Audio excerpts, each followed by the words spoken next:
सब लोग जीवन में सफल होना चाहते हैं, सुखी होना चाहते हैं। सफल होने के लिए, सुखी होने के लिए, उन्नति करने के लिए परमेश्वर ने सब लोगों को, सब इंसानों को कुछ चीज़ें बराबर बराबर दी हैं,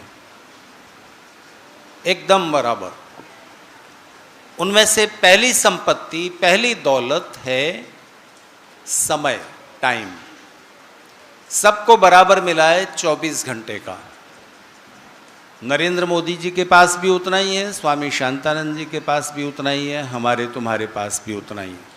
24 घंटे का समय सबको बराबर मिला है। लेकिन समय तो बह रहा है, आया है, जा रहा है। समय को जब परिश्रम से जोड़ दिया जाता है, कर्म से जोड़ दिया जाता है, प्रयास से, कोशिश से जोड़ दिया जाता है, तब समय का रूप बदलता है। किस में बदलता है?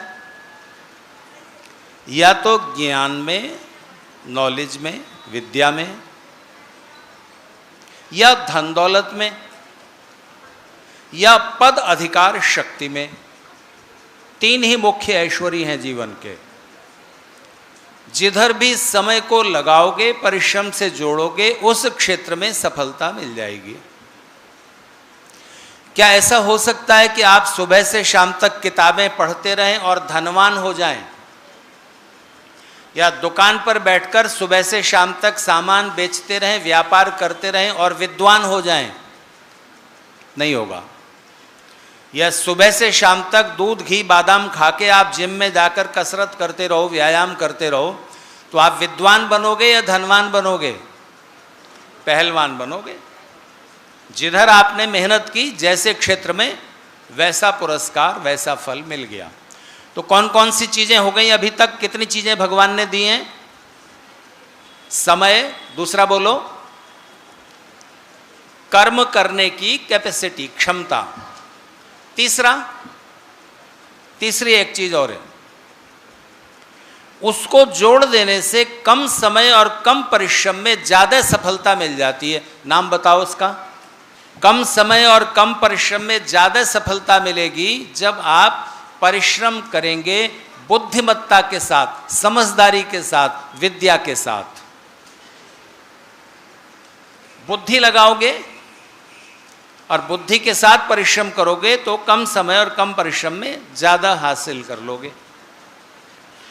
अगर मैं आपसे कहूं किसी को कि बाहर जाओ और जमीन में गड्ढा खोदो, हाथों से, सिर्फ शरीर से परिश्रम करना, तो हाथों से आप कितना गहरा गड्ढा खोद पाएंगे शाम तक? 2 इंच, 3 इंच, 6 इंच से ज्यादा नहीं। और गर्मी का मौसम है, जमीन बहुत कठोर हो रही है, बहुत कुछ इंच तक आप खोद पाओगे और उंगलियां, नाखून घिस जाएंगे। थोड़ी अकल लगाओ, क्या करोगे बोलो? अब से कई हजार साल पहले किसी इंसान ने अकल लगाई और लोहे के एक चौकोर टुकड़े में लकड़ी का हैंडल फंसाया और क्या बनाया? फावड़ा, कुदाल, फावड़ा, जो भी खोदने के लिए होता है ना, तो उसको लेके एक इंसान मेहनत करता है सुबह से शाम तक, तो 6 फीट 10 फीट गहरा गड्ढा गड्ढा शाम तक खोद देता है। आज के इंसान ने बुद्धि और लगाई, साइंस और टेक्नोलॉजी का विकास किया, तो एक जेसीबी मशीन है, इतना बड़ा फावड़ा कोई एक आदमी नहीं चला सकता, पर एक इंसान 4-5 गियर शाम तक इधर से उधर घुमाता है और उस मशीन से पूरा एक नाला, पूरी एक कैनाल, एक नहर खोद देता है शाम तक। तो शरीर के परिश्रम से बुद्धि का परिश्रम ज़्यादा महत्वपूर्ण हुआ। तो समय सबको मिला है, परिश्रम करने की क्षमता सबको मिली है। एवरेज, किसी पर कम ज़्यादा हो सकती है, जैसे किसी के हाथ नहीं है, आंखें नहीं है, वो अलग बात है। एवरेज ब्रेन सबको मिला हुआ है, दिमाग सबके पास है। पागल कोई है तो छोड़ दीजिए उसकी बात। एवरेज ब्रेन, औसत दिमाग हर एक बच्चे के पास है, हर एक मनुष्य के पास है। पर उसको विकसित करना पड़ता है, बढ़ाना पड़ता है, अच्छा बनाना पड़ता है। कैसे होता है? पढ़ाई लिखाई से, गुरुओं के द्वारा, अध्यापकों के द्वारा जब आप पढ़ते लिखते हो तब आपकी समझ बढ़ती है, बुद्धि बढ़ती है।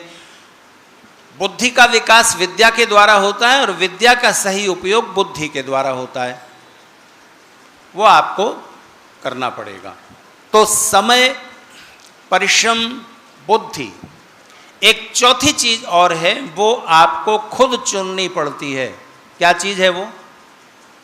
अगर वो गलत हो गई तो कितना भी समय लगाना, कितनी भी मेहनत कर लेना, कितनी भी अकल लगा लेना, सारी मेहनत बेकार चली जाएगी अगर वो चीज गलत है तो। नाम बोलो, कौन सी चीज है वो? और कोई बताएंगे? हाँ ठीक है, बता दिए। और कोई बताओगे? वो कौन सी चीज है जो अगर गलत हो गई तो आपका सब कुछ गड़बड़ हो जाएगा? कितना भी समय लगाना, कितनी भी मेहनत करना, कितनी भी अकल लगाना, सब बेकार चला जाएगा। नहीं ध्यान में आ रहा? हाँ बोलो बेटा। नहीं, संगति के बाद भी आप समय, मेहनत, बुद्धि लगा रहे हो तो आप कुसंगति से बच जाओगे। देखो, हम कहाँ बैठे हुए हैं अभी? रानी बाग में। इस साइड में कौन सा इलाका है? इधर चलते जाओ तो कहाँ पहुँचेंगे? पंजाबी बाग। और इधर जाएंगे तो प्रीतमपुरा। तो देखो, जाना था प्रीतमपुरा, या जैसे मुझे अभी निजामुद्दीन जाना है, ट्रेन पकड़नी है, तो कार से चले, समय लगा, मेहनत लगी, अकल भी लगी कार चलाने में, फ्यूल खर्च हुआ, पेट्रोल खर्च हुआ, दिशा पकड़ ली गुड़गांव की, तो कहाँ पहुँचेंगे? तो दिशा गलत हुई तो जहाँ पहुँचना था, महक ने ठीक बताया, शब्द दूसरा बोला, लक्ष्य। अच्छा बताओ, इस दुनिया में, संसार में कितनी दिशाएं हैं? देखो, 4 दिशाएं छोटे बच्चे भी जानते हैं, प्राइमरी में पढ़ने वाले। पूर्व, पश्चिम, उत्तर, दक्षिण। 4 और हैं। उत्तर और पूर्व का कोना ईशान कोण, ठीक है। फिर पूर्व और दक्षिण का कोना, दक्षिण और पश्चिम का कोना, पश्चिम और उत्तर का कोना, ठीक है। 8 हो गई। 2 और नीचे ऊपर, कितनी हो गई? अब बताओ, सूरज नहीं, अगर दुनिया में सूरज नहीं है, चांद नहीं है, धरती नहीं है, तो किधर पूर्व और किधर पश्चिम? बोलो ना, किधर पूर्व पश्चिम होगा? कहीं नहीं होगा। जैसे ये दुनिया फॉर्म में आती है, बनती है, धरती अलग हो गई, सूर्य अलग हो गया, चंद्रमा, सारे ग्रह नक्षत्र बन गए, तब निश्चित हुआ पूर्व, पश्चिम, उत्तर, दक्षिण, नीचे, ऊपर। तो ये इस संसार में 10 दिशाएं हैं। पर ध्यान देना, मनुष्य शरीर में आए हुए जीवात्मा की 2 ही दिशाएं होती हैं। बोलो कौन सी? जो जीवात्मा मनुष्य शरीर में है, समझो मनुष्य की 2 ही दिशाएं होंगी। किधर जाओ? पूर्व में कि पश्चिम में? उत्तर में कि दक्षिण में? ईशान कोण में, नैऋत्य कोण में? नहीं, इंसान की 2 ही दिशाएं हैं, मनुष्य की 2 ही दिशाएं हैं। कौन सी? या तो उन्नति की दिशा में जाओ, नहीं तो अवनति की दिशा में जाओ। उत्थान या पतन, आगे बढ़ो वरना पीछे हटो। तो आप लोग जो यहाँ आए हो रानी बाग आर्य समाज में, इस शिविर में हिस्सा लेने के लिए, किन किन का यज्ञोपवीत हुआ है? जरा हाथ उठाएंगे। यज्ञोपवीत किन किन का हुआ है? बहुत अच्छा, शाबाश, हाथ नीचे कर लो।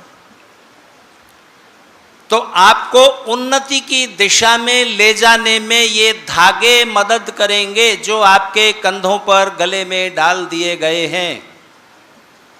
तो आपको पूछना चाहिए ना कि कैसे करेंगे? ये तो धागे हैं, रस्सी डाल लो एक मोटी सी। क्यों? क्या ख्याल है? यज्ञोपवीत पहनने से हमें उन्नति की दिशा में जाने में क्या सहायता मिलेगी, कैसे मिलेगी? क्योंकि देखो, इस बालक ने बताया था, क्या नाम है तुम्हारा? योगेश। अच्छी बात कही थी कि संगति अच्छी न हो तो भी काम खराब हो जाता है। तो अगर आपके मन में जैसे विचार जा रहे हैं, जैसे संदेश आपके मन मस्तिष्क में डाल दिए गए हैं, वैसी दिशा में इंसान चलता है जीवन भर। क्योंकि आपकी उन्नति या अवनति में बड़ी भूमिका निभाता है आपका अंदरूनी व्यक्तित्व। हमारी पर्सनालिटी के दो पार्ट हैं, एक है एक्सटर्नल, बाहर से दिखाई देने वाला व्यक्तित्व, और दूसरा इंटरनल, अंतर जगत का जो अंदरूनी शरीर है, अंतःकरण बाह्यकरण। ठीक, तो अंतःकरण जैसा बन गया आप उस दिशा में जाओगे। तो संगति भी बड़ी भूमिका निभाती है। जैसी संगति में आप होते हैं आपका मन वैसे विचारों से प्रभावित होता है। आपका मूड ठीक करने के लिए, और आप मेरी बातें थोड़ा रस लेके सुन सको, इसके लिए मैं आपको एक कहानी सुनाता हूं। एक राजा, पुराने समय में राजा होते थे ना, तो एक राजा अपने सैनिकों के साथ अपने राज्य की राजधानी का दौरा करने के लिए निकला, घूमने के लिए, कि देखें जनता का क्या हाल चाल है। तो 150 सैनिक उसके साथ थे, सिपाही। हाथी पर राजा बैठा हुआ था, घोड़ों पर सैनिक चल रहे थे, कुछ पैदल चल रहे थे। राजा का जो मुख्य सलाहकार था, महामंत्री, वो राजा के ठीक पीछे हाथी पर बैठा हुआ था। एक बाजार से सवारी गुजरी, राजा हाथी पर बैठा हुआ जा रहा था। एक दुकान के सामने से गुजरा हाथी, वो दुकान थी चंदन की लकड़ियां और चंदन की कलाकृतियां, चंदन के हाथी घोड़े मूर्तियां बनी हुई रखी थी उस दुकान में। उसके सामने से वो हाथी गुजरा तो राजा ने उस दुकानदार को देखा एक नज़र, और फिर पीछे मुड़ के अपने महामंत्री से कहा कि पता नहीं क्यों मेरे मन में ऐसी इच्छा हो रही है कि इस दुकानदार को पकड़ के फांसी पे लटका दूं। तो महामंत्री ने कहा कि महाराज, आप हाथी पे बैठे हो, वो अपनी दुकान में बैठा है, उसने कोई गुनाह, कोई अपराध नहीं किया, आपका कुछ बिगाड़ा नहीं, आपके मन में ये इच्छा क्यों उठ रही है कि उसे फांसी पे लटका दें? तो राजा ने कहा, मैंने कहा ना कि पता नहीं क्यों, मुझे नहीं मालूम कि ऐसा मेरे मन में भाव क्यों उठ रहा है कि इसको पकड़ के फांसी पे लटका दूं। खैर सवारी आगे बढ़ गई, हाथी आगे चला गया, वो दौरा पूरा हो गया, राजा अपने महल में आ गया। उसके बाद वो मंत्री उस चंदन के व्यापारी की दुकान पर गया और व्यापारी से पूछा, बोलो क्या हाल चाल है, बिजनेस धंधा कैसा चल रहा है? तो व्यापारी बोला, कुछ मत पूछो। मंत्री ने अपना परिचय नहीं दिया था कि मैं कौन हूँ। उसने सोचा कि कुछ ये खरीदने आया है। बोला, फालतू बातें छोड़ो, कुछ खरीदना है तो बताओ, चंदन का क्या दूँ, देखो ये सब मूर्तियाँ रखी हुई हैं, ये अच्छी अच्छी कलाकृतियाँ हैं। तो उसने कहा, नहीं, मुझे ये बताओ बिजनेस कैसा चल रहा है। तो व्यापारी बोला, कुछ मत पूछो, 6 महीने हो गए कुछ नहीं बिका, और पिछले 2-3 साल से कुछ खास बिक्री नहीं होती है। महीने 2 महीने में कोई एक कुछ आता है, कोई आदमी, और चंदन की एक धूप बत्ती खरीद के जरा सी चला जाता है। तो घर का खर्च चलाना भी मुश्किल हो गया है। अब तो मुझे एक ही उम्मीद बची है जिससे मुझे लगता है कि मेरा कुछ खर्चा पानी ठीक से निकल आएगा। तो मंत्री ने पूछा, क्या उम्मीद है? तो उसने कहा, बस एक ही आशा है कि किसी दिन ये हमारे देश का राजा मरेगा तो उसकी चिता जलाने के लिए चंदन काफ़ी मात्रा में खरीदा जाएगा, तो शायद मेरी कुछ इनकम हो जाए। वो ये सोच रहा था, राजा सोच रहा था कि इसको पकड़ के फांसी पर लटका दो, और व्यापारी के दिमाग में आ रहा था कि राजा मरे तो मेरी बिक्री हो चंदन की। दोनों तरफ से मनोभावनाओं का विकार था। मंत्री ने कहा, अच्छा छोड़ो, राजा तो अभी बहुत स्वस्थ हैं, बहुत लंबी उम्र है उनकी, अभी वो नहीं मरने वाले।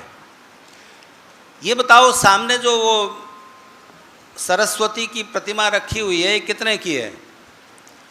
तो उसने कीमत बताई। तो उसने कहा, ये पैक कर दो अच्छे से कागज़ में, एक गिफ्ट पैक बना दो। तो व्यापारी ने अच्छा सा गिफ्ट पैक दे दिया, मंत्री ने उसकी कीमत दी और महल में आया और राजा से कहा कि महाराज, जिस व्यापारी को आप फांसी पे लटकाना चाहते थे उसने आपके लिए ये एक उपहार भेजा है, चंदन की एक प्रतिमा है सरस्वती की, ये उपहार भेजा है। और उसने कहा कि उस दिन महाराज मेरे दुकान के सामने से निकले, मैं उनका कुछ अभिनंदन नहीं कर सका, कैसे कहता, वो राजा हैं तो कुछ नहीं कर सका, तो ये मेरी तरफ से ये भेंट ले जाइए। राजा ने पूछा तुम क्यों गए थे वहाँ पर? तो उसने कहा कि मुझे तो अपने घर के लिए मेरी पत्नी कहती थी कि चंदन का बना हुआ पान रखने का एक पानदान ले आओ, बहुत दिनों से वो कहती थी। तो उस दिन ध्यान गया कि चंदन की एक दुकान है शहर में, तो मैं इसके लिए गया था, तो अब आप ये उपहार संभालिए। तो राजा ने वो कागज़ खोला जिसमें पैक था, वो बड़ी सुंदर प्रतिमा थी। उसने कहा अच्छा, इसको तो हमारे कक्ष में लगवा दो और उस व्यापारी को बुलवाओ। क्या चलो हम ही चलते हैं। तो राजा फिर गए हाथी पर बैठ के और उस चंदन के व्यापारी की दुकान से बहुत सारी कलाकृतियाँ खरीद ली अपने महल में यहाँ वहाँ रखने के लिए। और दूसरे देशों से विशेष लोग आते रहते, उनको उपहार में देते रहेंगे। तो ऐसा उसने बहुत सारा सामान खरीद लिया जो उसके कई साल की बिक्री के बराबर हो गया। तो राजा के मरने की इच्छा जो वो लगा रहा था कि राजा मरे तो मेरी बिक्री हो, वो इच्छा खत्म हो गई। ये सिर्फ एक कहानी है, दो बातें समझाती है। हम दूसरे के लिए जैसी भावना रखेंगे दूसरों के मन में भी वैसी ही भावना उठेंगी। मन का मन से तरंगित संबंध रहता है। लेकिन एक व्यक्ति दो विरोधी भावना रखने वाले लोगों की भावनाओं में परिवर्तन ला सकता है अपनी नीतिमत्ता से, अगर संगति अच्छी हो योगेश, है ना। तो जीवन को उन्नति की ओर ले जाने के लिए तीन चीजें तो भगवान ने दे दी सबको बराबर बराबर। दिशा हमें खुद चुननी पड़ती है, किस दिशा में जाएं, अच्छी दिशा में या गलत दिशा में। तो योगेश बहुत ठीक बात कह रहे हो।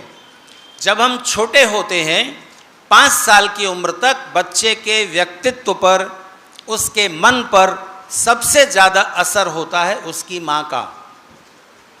बच्चा माँ के पास बैठना चाहता है, माँ की बातें सुनता है और उसकी नज़र में दुनिया की सबसे सुंदर, सबसे ज़्यादा प्यार करने वाली स्त्री उसकी माँ होती है। 5 साल की उम्र के बाद 12 साल की उम्र तक बच्चे के मन पर पिता का प्रभाव ज़्यादा होता है। जैसा पिता कह रहे हैं वैसा वो मानेगा। पिता उसकी नज़र में दुनिया के सबसे बुद्धिमान, सबसे शक्तिशाली, सबसे अच्छे इंसान हैं।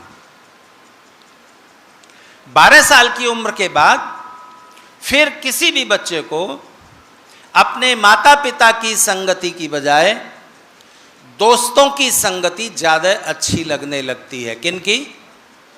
दोस्तों की। तो दोस्त अगर गलत मिल गए तो दिशा कौन सी होगी? गलत। और दोस्त अगर अच्छे मिल गए, तो यहां जो आप आए हो 6-7 दिन रहोगे, बहुत सी बातें सुनोगे, बहुत सी चीजें सीखोगे, पर एक और चीज मिलेगी जो अनायास बिना कोशिश के मिल जाएगी। वो कौन सी? अच्छे मित्र जिनसे आपका परिचय हुआ। कोई कहीं से आया है, कोई कहीं से आया है। तो इस माहौल में जो आपके मित्र बनेंगे वो जीवन में काम आएंगे। और जब आप अपने अपने शहर में जाओगे, हमेशा ध्यान रखना कि दोस्त अच्छे हों। देखो, हमारे माता पिता कौन हो ये आपने चुना था। किन माता पिता के यहाँ जन्म लेना है ये फैसला भगवान का। लेकिन दोस्त आप चुनते हो। अच्छे दोस्त चुनना, बुरे दोस्त चुनना ही आपके हाथ में। कैसे पता लगाओगे ये दोस्त अच्छा है, ये दोस्त बुरा है? कोई बता सकते हैं? कैसे तय होगा, कैसे निश्चित होगा कि ये दोस्त अच्छा है और ये दोस्त बुरा है? जो उन्नति की दिशा में ले जाने में सहायता करे वो अच्छा है, और जो पतन की ओर ले जाने की बातें करे वो बुरा है। जो गलत आदत में फंसाए कि ले पी के तो देख जरा सिगरेट, जो पतन की ओर ले जाने के लिए जिद कर रहा है, कुछ नहीं बिगड़ता, एक बार पी के तो देख, बस वो दोस्त बुरा है। जो कहता है छोड़ो ना क्लास व्लास स्कूल की, चलो एक फिल्म सिनेमा देख के आते हैं, क्या करना है स्कूल जाके, कुछ नहीं होता, एक दिन नहीं जाने से कुछ नहीं होता। जो ऐसी बातों में फंसाए वो समझो आपको उन्नति के रास्ते में रुकावट बन रहा है, वो दोस्त अच्छा नहीं है, दूरी बना लो। दोस्ती तोड़ने की जरूरत नहीं है, बहुत तरह के दोस्त जीवन में होते हैं, कभी काम आ जाएगा, आड़ा टेढ़ा पत्थर भी कभी काम आ जाता है, कांटा भी काम आ जाता है, लेकिन एक दूरी बना के रखो, क्योंकि उसके विचारों का और उसकी सलाह का असर तुम्हारे मन पर, जीवन पर पड़ेगा। इसलिए अच्छे दोस्तों की संगति में रहो। अच्छे दोस्तों की संगति में रहने के लिए आपको एक जीवित अपनी उम्र का साथी चाहिए, लड़कियों को लड़की, लड़कों को लड़का। लेकिन महापुरुषों की संगति तो और भी ज्यादा लाभ करेगी ना। तो महापुरुषों की संगति में बैठना हो तो क्या करें? महापुरुषों के पास टाइम नहीं होता जो जिंदा हैं, बोलो उनके पास समय नहीं होता। और कितने बच्चों को एक महापुरुष, बड़ा आदमी कोई समय दे देगा, है ना। तो सीधा सरल तरीका है, महर्षि दयानंद की संगति में बैठना चाहते हो, सरल तरीका है, बोलो जल्दी, क्या नहीं पता? बोलो ना। महर्षि दयानंद की संगति में बैठना हो, सत्यार्थ प्रकाश उठाओ, ऋग्वेद आदि भाष्य भूमिका उठाओ, समझ में आती है तो पढ़ो। भगवान श्री कृष्ण की संगति में रहना है तो गीता उठाओ। संस्कृत समझ नहीं आती ना, हिंदी में है व्याख्या, इंग्लिश में है, जो भाषा चाहो उसमें अनुवाद है।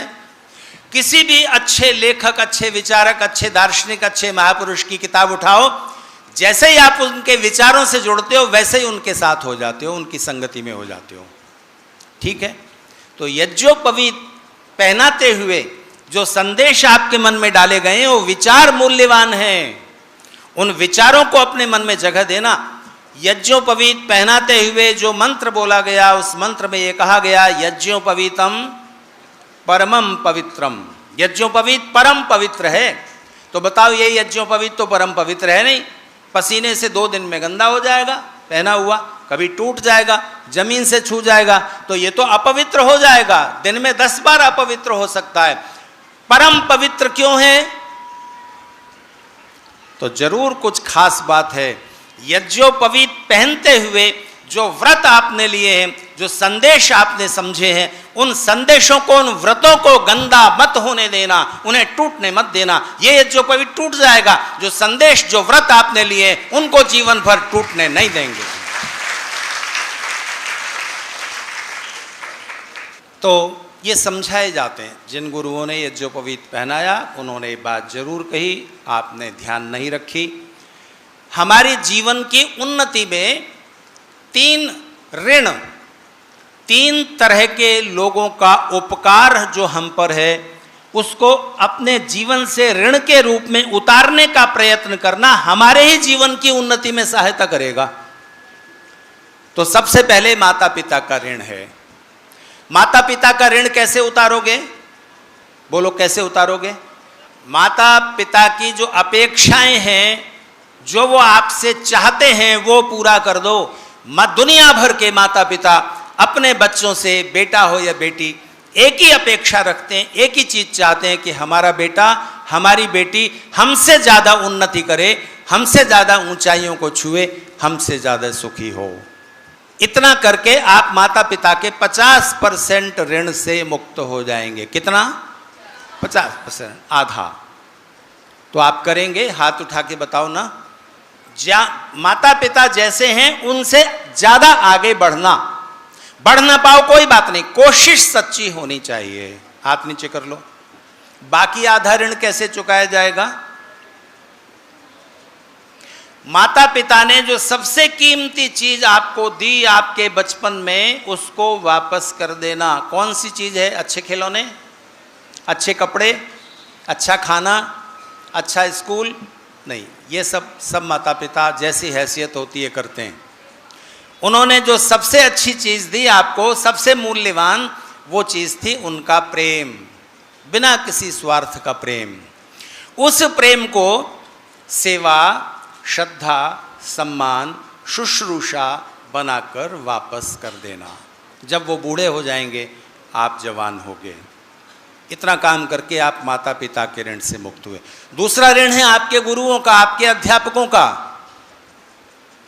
जिन्होंने आपको ज्ञानवान बनाया है।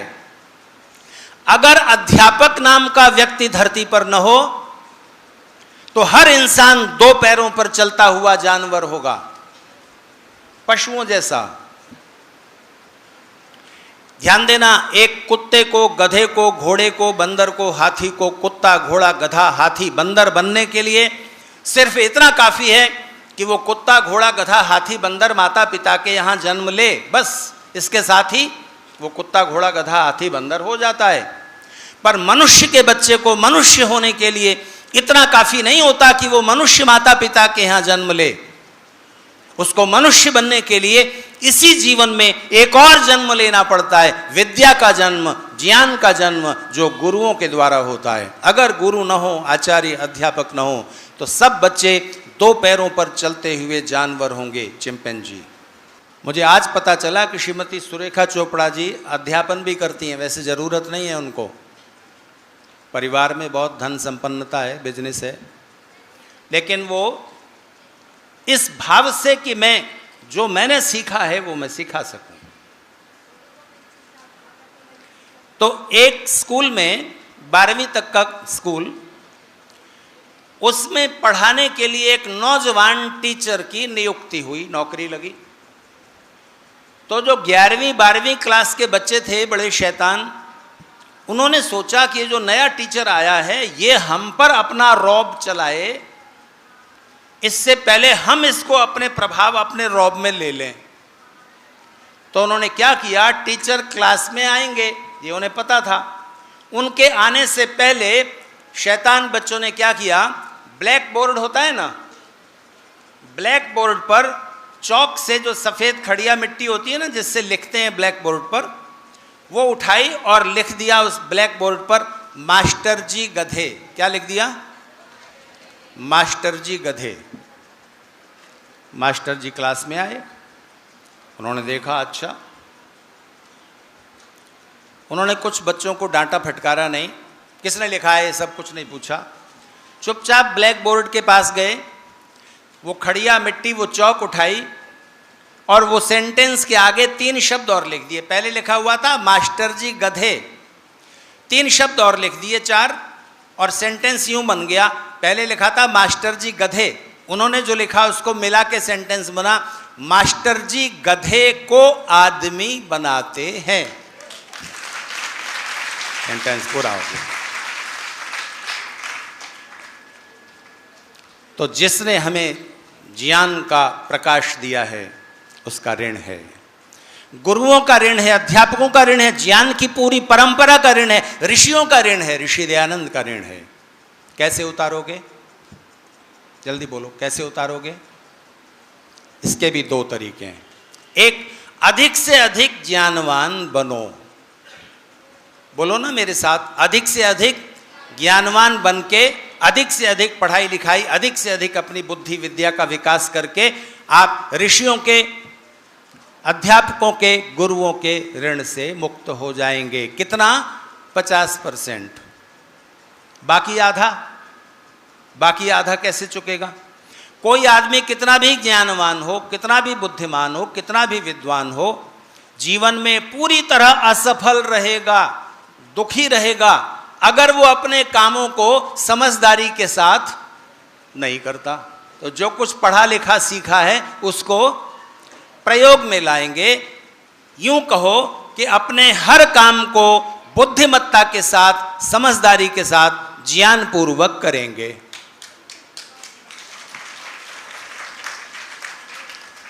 कितने तरीके हुए गुरुओं का, ऋषियों का ऋण उतारने के? जल्दी बोलो। अधिक से अधिक ज्ञानवान बनना, और ये यात्रा जीवन भर रहेगी। ऐसा नहीं बस डिग्री मिल गई, कुछ नौकरी वोकरी मिल गई और ज्ञान की यात्रा पूरी हो गई। नहीं, जीवन भर अपनी नॉलेज को, अपने ज्ञान को बढ़ाते रहना, नया करते रहना। अब देखो कंप्यूटर खरीदते हो, लैपटॉप, 6 महीने में उसकी तकनीक और नई हो जाती है, लगातार सीखते रहना पड़ता है। डॉक्टरों को लगातार नई नई दवाइयां आ रही हैं, नई नई रिसर्च हो रही है, लगातार अपना ज्ञान बढ़ाते रहना पड़ता है। तो अपने ज्ञान को बढ़ाते रहना। दूसरे, अपना हर काम समझदारी के साथ करना। तीसरा ऋण है देव ऋण, दिव्य शक्तियों का, दिव्य लोगों का ऋण। देव कौन है? देव कौन है? जिसने भी हमें कुछ दिया है। ऐसे कितने लोग हैं? देखो ये कपड़े तुमने बनाए हैं क्या? किसी ने कॉटन पैदा की, रुई, किसी ने उसका धागा बनाया, किसी ने उससे कपड़ा बना दिया, किसी ने सिल दिया, किसी ने कपड़ा कैसे बुना जाए ये सोचा, सिखाया। कोई तुम्हारे लिए कपड़ा बना रहा है, कोई तुम्हारे लिए अनाज पैदा कर रहा है, कोई गेहूं पैदा कर रहा है, कोई चीनी पैदा कर रहा है, कोई उसको मैदा बना रहा है, कोई उसको मिला करके रसगुल्ला बना दे रहा है, कोई सड़क बना रहा है, कोई बिजली बना रहा है, कोई बिल्डिंग बना रहा है, कोई तुम्हें पढ़ा रहा है, कोई तुम्हारे बीमार पड़ने पर इलाज करने के लिए बैठा हुआ है। इतने इतने सब लोगों का ऋण है। न जाने किस किस के किए हुए कर्म से हमारे तुम्हारे सबके सुख बढ़ रहे हैं। अगर ये सब काम तुम्हें अपने लिए खुद करने पड़े तो सारा जीवन रोटी बनाने में ही बीत जाएगा, कुछ और सुख नहीं उठा सकोगे। सबने अपने अपने हिस्से का एक एक काम चुना हुआ है और सबके कर्म का परिणाम सुख में बदलकर हमको तुमको सबको प्राप्त होता है। ठीक है, इन सबका ऋण कैसे उतारोगे? एक रसगुल्ला खाया, कितने हजार लोगों का ऋण हो गया। देखो, किसी ने गेहूं पैदा किया, किसी ने उससे मैदा बनाई, किसी ने गन्ना पैदा किया, किसी ने उससे चीनी बनाई, किसी ने भैंस पाली, घी निकाला, कोई बाजार तक ले आया, किसी ने वो कढ़ाई बनाने के लिए जिसमें रसगुल्ला बनाया जाएगा, कढ़ाई के लिए पहाड़ों में से लोहा निकाला, किसी ने वो कढ़ाई बनाई, किसी ने करछुल बनाई। और रसगुल्ला कैसे बने ये किसने सीखा सबसे पहले? बिहार और उड़ीसा में अब तक ये मतभेद चल रहा है। स्वामी शांतानंद जी के लिए बताता हूं कि रसगुल्ले का आविष्कार उड़ीसा में हुआ कि बिहार में हुआ। अरे भाई, कहीं हुआ हो, हमें खाने से मतलब है नहीं, सिर्फ खाकर के काम नहीं होता। तो किसने सबसे पहले, चाहे उड़ीसा में बनाए बिहार में, किसी इंसान ने सीखा हो, सोचा होगा ना कैसे बने। आज के हलवाई ने किससे सीखा? अपने पुराने हलवाई से। उसने किससे सीखा? अपने पुराने हलवाई से। उसने किससे सीखा? अपने पुराने हलवाई से। हजारों दिमाग और हजारों हाथ लगे, आपने तो सिर्फ 10 रुपए कीमत चुकाई है, रसगुल्ला खा लिया है। पर ऋण इतनी आसानी से नहीं उतरेगा। 10 रुपए दे दिए, 10 रुपए तो ये हिसाब किताब बराबर हो गया। आपने रसगुल्ला लिया, 10 रुपए दे दिए। जो ऋण है वो तो इस बात से चुकेगा। एक ही काम करना है कि न जाने कितने कितने लोगों के किए हुए कार्य का प्रभाव, सुख आप उठा रहे हो। आप भी कुछ एक ऐसा काम करने लायक बनो जिससे दूसरों का सुख बढ़े। बस। तो अब जरा हाथ उठा के मुझे बताएंगे आप सब लोग, आप क्या बनना चाहते हो? किस क्षेत्र में आप कुछ दूसरों को सुख पहुंचाने वाला काम करके आपको अच्छा लगेगा? हाथ उठा के बताइए। डॉक्टर कौन बनना चाहते हैं? कोई नहीं। इंजीनियर कौन होना चाहते हैं? चार्टर्ड अकाउंटेंट कौन होना चाहते हैं? अच्छा, टीचर कौन बनना चाहते हैं? अध्यापक कौन होना चाहते हैं? शाबाश। आर्मी में कौन जाना चाहते हैं? सेना में? बच्चों से पूछता हूं, लड़कियों से नहीं। बोलो, आप लोग बोलो, आर्मी में कौन जाना चाहता है? बहुत कम हाथ उठे। टीचर कौन बनना चाहता है? चलो, लड़कियां कुछ हाथ उठा रही हैं। अच्छा, किसान कौन बनना चाहता है? खेती करना कौन चाहता है? चलो बस हाथ नीचे कर लो। अब एक और सवाल बताओ, 3 इडियट्स फिल्म किस किसने देखी है? हाथ उठाओ, शर्माने की जरूरत नहीं। 3 इडियट्स फिल्म किस किसने देखी है? सब नौजवानों ने देखी है। 3 इडियट्स फिल्म का मैसेज ये है कि जो काम पसंद आए वो करना चाहिए। इंजीनियरिंग कॉलेज में बहुत से बच्चे हैं, उसमें 2-3 ऐसे हैं जिनका मन इंजीनियरिंग पढ़ने में नहीं लगता। एक को फोटोग्राफी का शौक है, ऐसे फोटो खींचता है कि लोग देखते रह जाते हैं, अद्भुत। उसके माता पिता ने उसे इंजीनियर बनने के लिए वहाँ ठेल दिया है। दूसरे का शौक संगीत है, ऐसा गाता है, ऐसा बजाता है कि लोग मुग्ध हो जाते हैं, पर वो इंजीनियर बन रहा है। तो फिल्म ये कहती है कि जो काम आपको पसंद आए वो करना चाहिए। मैं कहता हूं ये बात आधी सच है, आधी गलत है, और आधा सच झूठ से ज्यादा खतरनाक होता है। तो अब मैं पूछता हूं, बताओ, झाड़ू लगाना, पोंछा लगाना, कपड़े धोना, सुखाना, तय करना, प्रेस करना, खाना बनाना, गर्मी में खड़े खड़े गैस जलाकर खाना बनाना किसी की पसंद का काम है? पर सबकी मम्मियां करती हैं कि नहीं करती हैं? तो अगर पसंद पर छोड़ दिया जाए तो सारे बच्चे गेम खेलते रहेंगे मोबाइल पर या मैदान में, कोई पढ़ेगा? ऐसे तो नहीं चलेगी ना जिंदगी। तो सफलता का रहस्य ये नहीं है कि जो पसंद आए वो करो। सफलता का रहस्य ये है कि हमको सामने काम है और हम जानते हैं, समझते हैं कि ये काम जरूरी है, उपयोगी है, महत्वपूर्ण है, हमको करना चाहिए, हम उस काम को कर देते हैं, चाहे वो पसंद आता है या नहीं आता है। यह है सफलता का रहस्य।